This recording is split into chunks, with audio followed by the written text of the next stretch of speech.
Hey everyone, welcome to my channel. রাত্রির নতুন একটা ভিডিওতে তোমাদের সবাইকে ওয়েলকাম। আজকের ভিডিওটা আমি একটা মেনু শেয়ার করছি তোমাদের সাথে। চিকেনের একটা আইটেম, চিলি চিকেন আর চিকেন পকোড়া কী করে তৈরি করতে হয়। চলো শুরু করা যাক। তো প্রথমেই আমি বলে দিই, আমি একবারই চিকেন মাখবো আর সেটা দিয়ে দুটো আইটেম তৈরি করব। তো তার জন্য চিকেন পকোড়া আর চিলি চিকেন দুটো আইটেম তৈরি করব। তো তার জন্য আমি একটা পরিষ্কার বাটি নিয়ে নিলাম, যার মধ্যে আমি চিকেনটাকে মাখবো। প্রথমে চিকেনটাকে ভালো করে ধুয়ে নিতে হবে, যেরকম নর্মালি বাড়িতে সবাই আমরা চিকেনটাকে ধুয়ে ফেলি। তো সেভাবে পরিষ্কার করে চিকেনটাকে একটু ধুয়ে নেবে, জল ঝরিয়ে নেবে ভালো করে। একটা শুকনো জায়গায় রাখবে যাতে কিছুটা জল বেরিয়ে যায়। নুন বা হলুদ কিছুই তার মধ্যে মাখাবে না, নর্মাল চিকেনটাকে জল ঝরিয়ে একটা বাটির মধ্যে দিয়ে দিলাম। তার মধ্যে আমি একটু কর্নফ্লাওয়ার দিয়ে দিলাম। কর্নফ্লাওয়ারটা পরিমাণ বুঝে দিতে হবে তোমাদের সবাইকে, যাতে বেশি বা কম কোনোটাই যাতে না হয়ে যায়, চিকেনের পরিমাণ বুঝে তোমাদেরকে দিতে হবে। কম হলে প্রথমের দিকে কম হলে কোনো অসুবিধা নেই, কিন্তু বেশিটা একদমই দিও না। তারপরে আমি একটু নুন দিয়ে দিলাম স্বাদ মতো। নুনটা যদি কম দাও প্রথমের দিকে তাহলেই ভালো হয়, কারণ কি চিকেন পকোড়া হবে। তো তার জন্য আমি একটু নুনটা পরিমাণ বুঝেই দিলাম, যাতে কম হলেও খাওয়া যায়, বেশি নুন হলে খাওয়া যাবে না। তার মধ্যে আমি একটু বাটা দিয়ে দিলাম। এবারে বলি বাটার মধ্যে কী কী ছিল।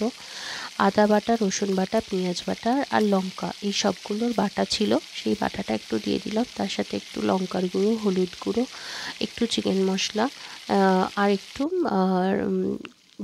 জিরে ভাজা জিরের মশলা ছিল, সেটাও একটুখানি দিয়ে দিলাম। পুরোটা দেওয়ার পরে আমি একটু সর্ষে তেল দিলাম, একটু লঙ্কা কুচি দিলাম, একটু ধনেপাতা দিলাম। দেওয়ার পরে আমি ভালো করে হাতে করে পুরো চিকেনটাকে মেখে ফেললাম।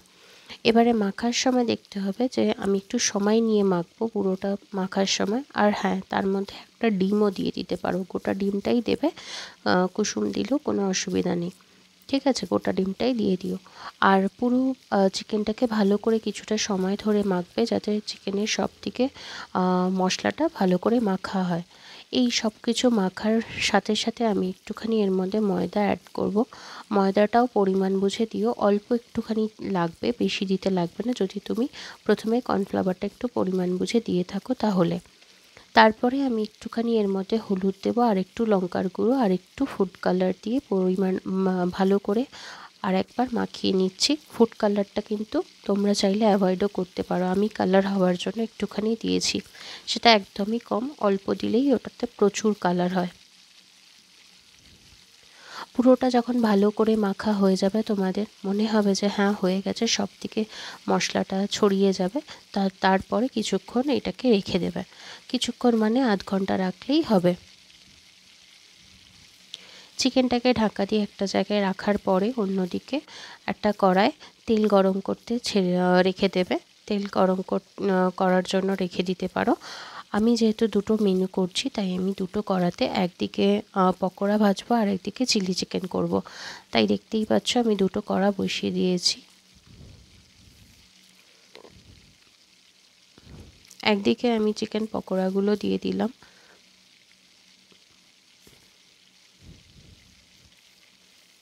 আর একদিকে আমি অন্য কড়ায় আমি পেঁয়াজগুলোকে একটু বড় বড় করে কেটে, একটু লঙ্কাও বড় বড় করে পেঁয়াজগুলোকে ভাজতে দিয়ে দিয়েছি, যার মধ্যে আমি চিলি চিকেনটা করব।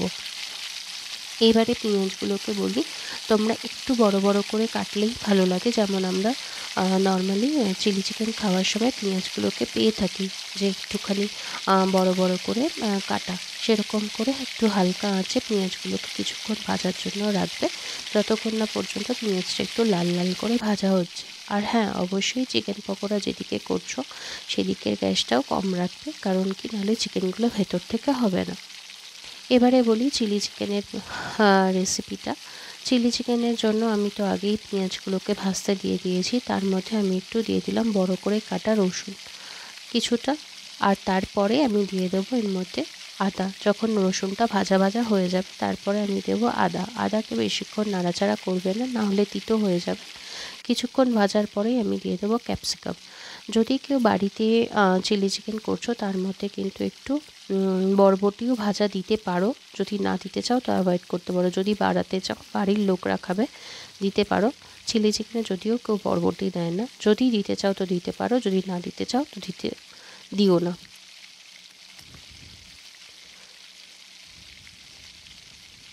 এরপরে আমি ক্যাপসিকামগুলো ভাজার মধ্যে দিয়ে দিলাম। কিছুক্ষণ আমি হালকা আঁচে ওগুলোকে ভাজবো। আর তার মধ্যেই দেখতে পেলে আমি একদিকে চিকেন পকোড়াগুলো তুলে নিলাম, যেটা আমার ভাজা হয়ে গেছে।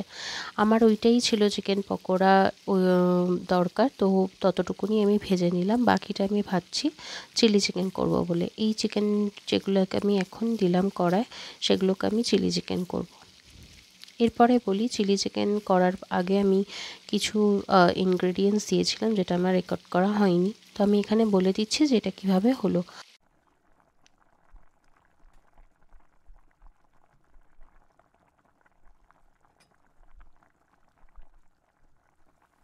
পেঁয়াজ, ক্যাপসিকাম, রসুন সব কিছু ভালো করে ভাজা হয়ে যাবার পরে আমি ওর মধ্যে একটুখানি